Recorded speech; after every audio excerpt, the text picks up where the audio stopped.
সাতক্ষীরার শ্যামনগরের নীলডুমুর ১৭ বিজিবি ব্যাটালিয়নের জব্দকৃত ৩১,৯৪,৩৪,৩৫০ টাকার বিভিন্ন ধরনের মাদকদ্রব্য ধ্বংস করা হয়েছে।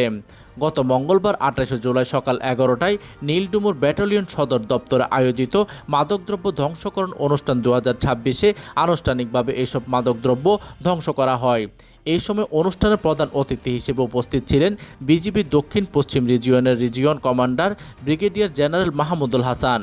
এই সময় বিজিবির পক্ষ থেকে জানানো হয় ২০২৩ সালের ৭ সেপ্টেম্বর থেকে ২০২৬ সালের ১১ জুলাই পর্যন্ত জেলার শ্যামনগর, দেবহাটা ও কালীগঞ্জ সীমান্ত এলাকায় পরিচালিত বিভিন্ন অভিযানে ৪১ জনকে আটক এবং ৫১,৮৫,৮০,০০০ টাকার মূল্যের বিভিন্ন চোরাচালান জব্দ করা হয়।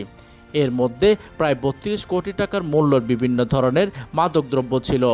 ধ্বংসকৃত মাদকের মধ্যে বিভিন্ন ধরনের মদ, ফেন্সিডিল, ইয়াবা, পাতার বিড়ি, গাঁজা, বিভিন্ন ধরনের অবৈধ ওষুধ, সখী বড়ি, মাদক জাতীয় ট্যাবলেট, হিরোইন, এলএসডি ও ক্রিস্টাল মেথ আইস রয়েছে।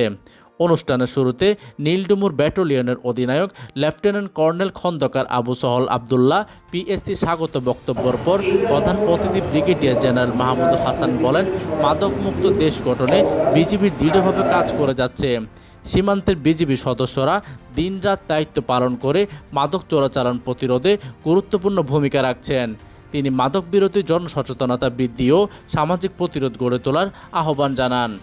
এইদিকে অনুষ্ঠানে খুলনা সেক্টরের sector commander, Satkhira police super, জেলা প্রশাসনের প্রতিনিধি, র্যাব ৬, মাদকদ্রব্য নিয়ন্ত্রণ অধিদপ্তর, কাস্টমস বন বিভাগ, ফায়ার সার্ভিস, কোস্টগার্ডের প্রতিনিধি সহ এবং সাংবাদিকরা উপস্থিত ছিলেন। প্রতিনিধির তথ্য ও পাঠানো চিত্রে ডেস্ক নিউজ, দিগন্তের বার্তা 24, সাতক্ষীরা।